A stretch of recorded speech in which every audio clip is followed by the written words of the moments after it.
அனைவருக்கும் வணக்கம். இந்த கிளாஸில் நம்ம என்ன கற்றுக்க போகிறோம் அப்படின்னா how to pronounce and how to write Greek alphabets alpha beta gamma இதெல்லாம் நீங்கள் கேள்விப்பட்டிருப்பீங்க. இந்த மாதிரி இன்னும் சிலது இருக்குது. ஃபிசிக்ஸில் சரி, கெமிஸ்ட்ரிலையும் சரி, மேக்ஸ்லையும் சரி, அதாவது சயின்ஸில் நம்ம எங்கெல்லாம் யூஸ் பண்ணுறோம் அதெல்லாம் நம்ம லெசன்ஸ் படிக்கும் போது ஒவ்வொன்றா கற்றுக்கலாம். அங்கே வந்து எப்படி ப்ரொனவுன்ஸ் பண்ணணும், அந்த சிம்பாலிக் ரெப்ரசன்டேஷனை எப்படி எழுதணும் அப்படின்னு இந்த கிளாஸில் நம்ம பார்க்க போகிறோம். ஒன் பை ஒன்னாக லேர்ன் பண்ணலாம். எப்படி நம்ம இங்கிலீஷ் ஆல்ஃபபெட்ஸ் ஏபிசிடி இருக்கும் அதே மாதிரி தான் இங்கேயும் alphabets Greek alphabets alpha beta காமான்னு இருக்குது. ஒன் பை ஒன்னாக இப்போ கற்றுக்கலாம். கண்டினியூஸாக வாட்ச் பண்ணுங்கள். புதுசாக யாராவது பார்த்துட்டு இருந்தீங்க அப்படின்னா நம்ம சேனலை சப்ஸ்கிரைப் பண்ணிக்கோங்க. Let's understand one by one. First இருக்கிறது ஆல்ஃபா. இதை சிம்பாலிக் ரெப்ரசன்டேஷன் ஏன்னு எழுதுகிறோம். நம்ம புக்கில் நீங்கள் எப்படி நீங்கள் எழுதுவீங்க அப்படின்னா இந்த மாதிரி எழுதுவீங்க. இதுதான் ஆல்ஃபா. அடுத்ததாக பீட்டா, இதை பீட்டான்னு சொல்கிறோம். அடுத்தது காமா. காமா பார்த்தீங்கன்னா ஆறு மாதிரி இருக்கும்.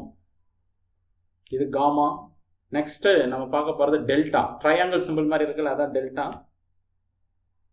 இப்படி தான் எழுதணும். அடுத்தது ஈட்டா. ஈட்டான்னு பார்த்தீங்கன்னா ஹெச்ன்னு சொல்லுவோம்.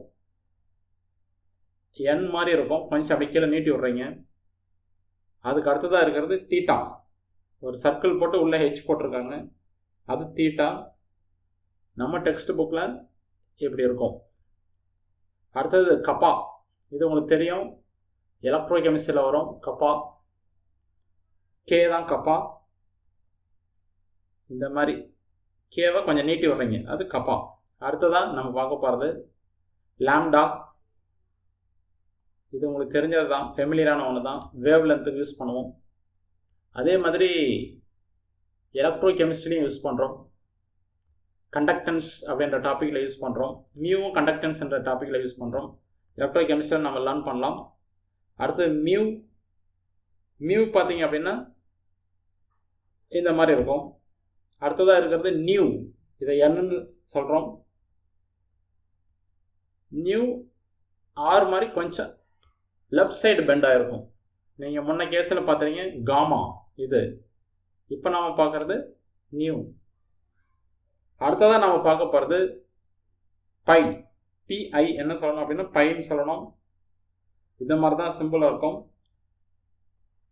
ஸோ நம்ம இப்படி எழுதுவோம், டெக்ஸ்ட் புக்கில் பார்த்துருப்பீங்க. இது பிஐ பை. அடுத்ததான் பிஹெச்ஐ பை. உங்களுக்கு இந்த சிம்பிள் தெரியும், டெக்ஸ்ட் புக்கில் கொஞ்சம் கிராஸ் அப்படி கொடுத்துருப்போம். இதே தான்.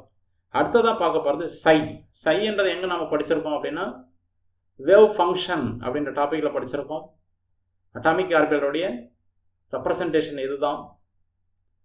அட்டாமிக் தியரியில் ரொம்ப முக்கியமான ஒரு கான்செப்ட் இது. சாரிஞ்சர் வேவ் ஈக்குவேஷன் படிச்சிருக்கோம், அந்த இடத்துல யூஸ் பண்ணுவோம். சைன்றது சோளம் மாதிரி இருக்குது பாருங்கள் பார்க்குறதுக்கு, சோளம் மாதிரி. இப்படி போட்டுக்கிறீங்க, சென்டரில் ஒரு கோடு, அதான் சை அப்படின்னு சொல்லணும். ரொம்ப சிம்பிளாக நம்ம எழுதும் போது இப்படி எழுதினா கூட போதுமானது. அடுத்ததாக இருக்கிறது ரோ. ரோவுக்கு பி, லெட்டர் பி யூஸ் பண்ணுறோம். இந்த மாதிரி எழுதணும் ரோன்றது. கொஞ்சம் அப்படியே பெண்ட் பண்ணி எழுதுறீங்க பின்ற லெட்டர், அவ்வளோதான். அடுத்ததாக சிக்மா. இதுதான் சிக்மா. பாருங்கள், சிக்மாவுக்கும் ரோவுக்கும் உள்ள டிஃப்ரென்ஸ். அப்படியே அந்த ஆங்கிளை மாற்றினீங்கன்னா போதும், உங்களுக்கு கிடச்சிடும். அடுத்து டவ். டி தான் டவ். இந்த மாதிரி எழுதணும், இதுதான் டவ். ஜே இப்படி போட்டிங்கன்னா ஜே, அதை இப்படி போட்டு இப்படி போட்டிங்கன்னா டவ். முடிஞ்சதா? அடுத்து ஒமேகா. டபிள்யூவை தான் ஒமேகா அப்படின்னு சொல்கிறோம். இது உங்களுக்கு பிடிச்சிருக்குன்னு நான் நம்புகிறேன், புரிஞ்சிருக்குன்னு நினைக்கிறேன். உங்களுக்கு இந்த மாதிரி ஏதாவது புரியாத கான்செப்ட்ஸ் ட்ரிக்ஸு வேணும்னா என்ன வேணுமோ அந்த டாபிக் எனக்கு கமெண்ட் பண்ணுங்கள். கண்டிப்பாக உங்களுக்கு நான் வீடியோ குயிக்காக போஸ்ட் பண்ணுறேன். தேங்க்ஸ் ஃபார் வாட்சிங். உங்களுக்கு பிடிச்சிருந்ததுன்னா லைக் பண்ணுங்கள், உங்கள் ஃப்ரெண்ட்ஸுக்கு சொல்லுங்கள், ஷேர் பண்ணி விடுங்க. தேங்க்யூ.